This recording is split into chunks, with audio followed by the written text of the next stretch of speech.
Et bonjour, je suis vraiment content de vous retrouver dans l'Épistème. Et aujourd'hui, on va parler de... zut, j'ai un trou de mémoire.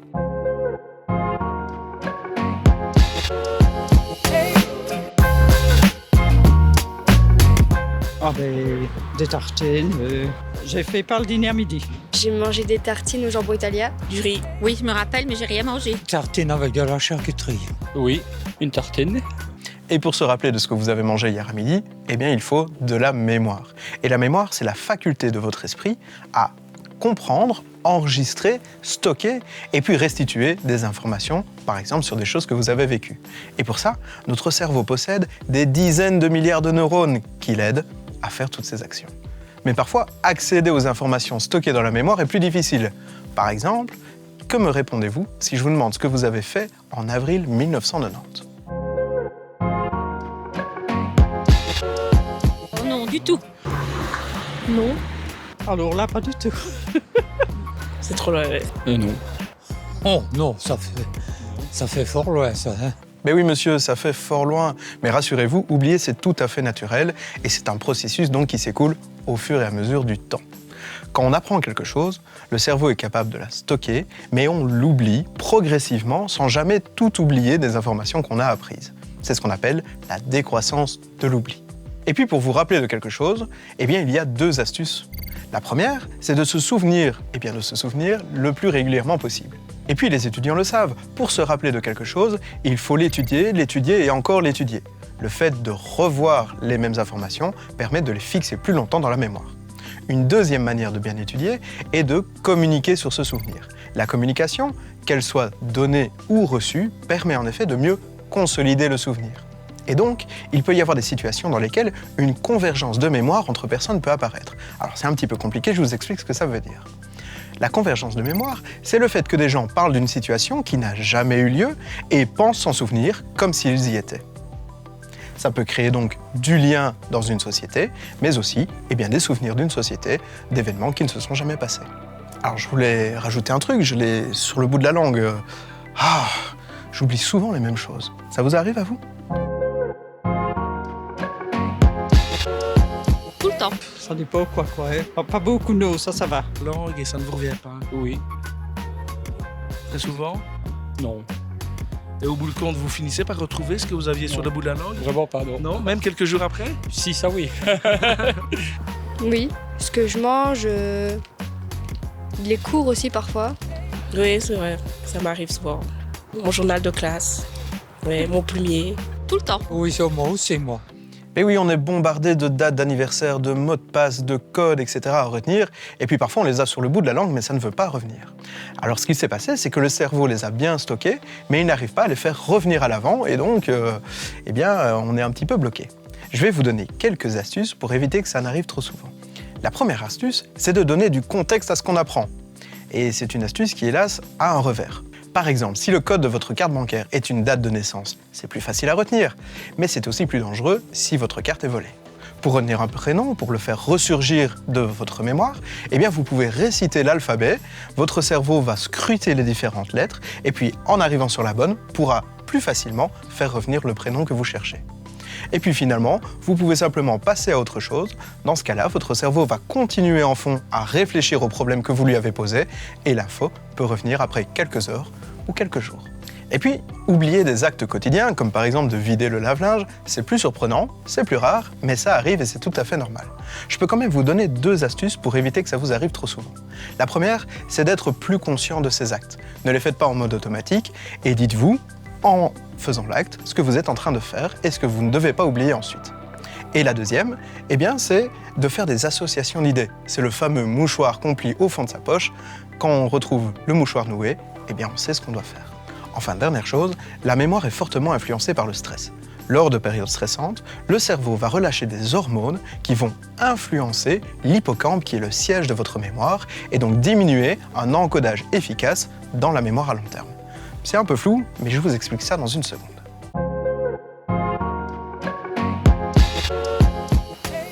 Je l'ai peut-être su, mais je ne le sais plus. Pas du tout. Non. Non, je sais pas. Moi non plus. Alors la mémoire, ça se passe évidemment dans notre cerveau. Et pour que le cerveau fixe un souvenir à l'intérieur de lui, on dit qu'il le consolide en formant ce qu'on appelle un réseau neuronal. Alors, vous savez que le cerveau est composé de neurones. Eh bien, il y a des réseaux électriques qui se forment entre ces neurones, qui vont former une zone, là où votre souvenir va se consolider. Et puis, se rappeler de ce souvenir, eh bien, c'est réactiver cette zone, et ça, c'est l'hippocampe, la partie interne du cerveau qui s'en charge lorsque vous cherchez le souvenir. Et si vous avez un trou de mémoire, comme ça m'arrive régulièrement, eh bien c'est qu'il y a un bug dans le réseau. Soit l'hippocampe n'arrive plus à retrouver la zone à réveiller, soit la zone est réveillée, mais elle doit passer par trop de zones dans le cerveau et l'information se perd. Et puis il y a 5 grands types de mémoire qui sont associés à 5 zones dans le cerveau. La première, c'est la mémoire à court terme. C'est dans le cerveau préfrontal, dans le cortex préfrontal que ça se passe, et ça nous permet eh bien, de retenir les choses pour faire les actes quotidiens. Par exemple, je sais que je vous regarde là maintenant, et si je tourne la tête et que je reviens sur vous, je n'ai pas oublié où vous étiez. C'est le cerveau, le cortex préfrontal, qui me permet de me rappeler pendant quelques secondes ou quelques minutes où vous étiez. Ensuite, du cerveau préfrontal, l'information peut être transmise dans l'hippocampe vers une des 4 zones de la mémoire à long terme qui se situe donc dans le cerveau aussi. Le premier type de mémoire à long terme, c'est ce qu'on appelle la mémoire sémantique, c'est celle de la culture générale. Si je vous dis 1789, vous me répondez la Révolution française. Lorsque vous vous rappelez de souvenirs de votre vie, souvent liés d'ailleurs à des émotions, positives ou négatives, vous utilisez la mémoire épisodique. La mémoire épisodique, c'est celle qui vous permet de vous rappeler de souvenirs de votre vie, souvent liés à des émotions. Tiens, si je vous demande le 11 septembre 2001 ce que vous faisiez, eh bien vous avez ressenti une forte émotion, comme tout le monde, et on se rappelle des attentats du World Trade Center. Et puis on dit que le vélo, ça ne s'oublie pas. Eh bien c'est vrai, et c'est grâce à la mémoire procédurale. C'est celle qui vous permet de faire tout un tas de gestes sans devoir y penser.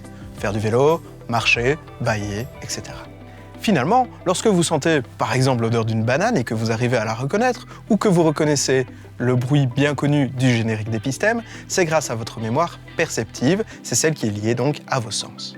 Et notre cerveau, il a l'air vachement costaud. À votre avis, est-ce que c'est un muscle ? Non, je pense pas. Ouais, je pense que oui, non? Oui. Non, c'est pas un muscle. Mais ce n'est pas comme un biceps. Enfin, pour moi, un muscle, c'est dur. Le cerveau, c'est gluant, je sais pas. Oui. Le cerveau travaille, il donne des informations, etc. Non. Mais en effet, le cerveau n'est pas un muscle, mais comme un muscle, plus on l'utilise et plus il se renforce, et donc votre mémoire aussi. Alors il y a d'autres choses que vous pouvez faire pour améliorer votre mémoire, c'est de bien dormir, de faire du sport, car une étude montre que le sport favoriserait la production de nouveaux neurones dans l'hippocampe, qui est donc le centre de la mémoire, ou de faire des jeux cognitifs. Allez, je vous donne un exemple de jeu comme ça. Je vous donne ici 8 mots et 15 secondes pour les retenir. Top chrono. Pas de triche, on les note pas. Encore 5 secondes. Et top. Allez, vous me donnez les 8 mots dans l'ordre, sans tricher. Étoile, jeu, assiette, Feu, c'était. feu, oui. Étoile, jeu, assiette, feu. Ben voilà, c'est Il y a 2 fruits. ananas, Oui. Encore un, vous savez pas? poire. Il n'y avait jamais tableau et joli. Donc vous faites, allez, on va dire 5 sur 5 sur 8. Voilà, C'est pas mal. Hein. c'est pas mal, ça va. Poire, Poire, Mais ça... feu, étoile, assiette, joli, ananas, jamais, Il en manque plus qu'un. armoire, Non. C'est un truc que tu as en classe. Non, pas souvent. Un mobilier de classe. Sur lequel on écrit avec une craie. tableau, Tableau. Et vous, monsieur, vous en avez un? Porte. Non. C'était poire. Peut-être. Oui, c'était poire. Moi. Encore.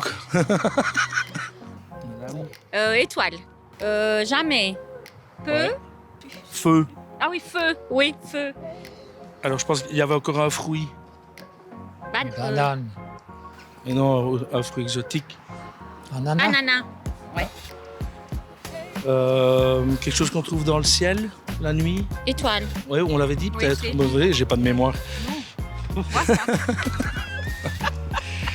Tableau. Et il y avait encore, est-ce qu'on avait dit assiette? Est-ce que vous aviez Ah dit non, assiette? non. Non.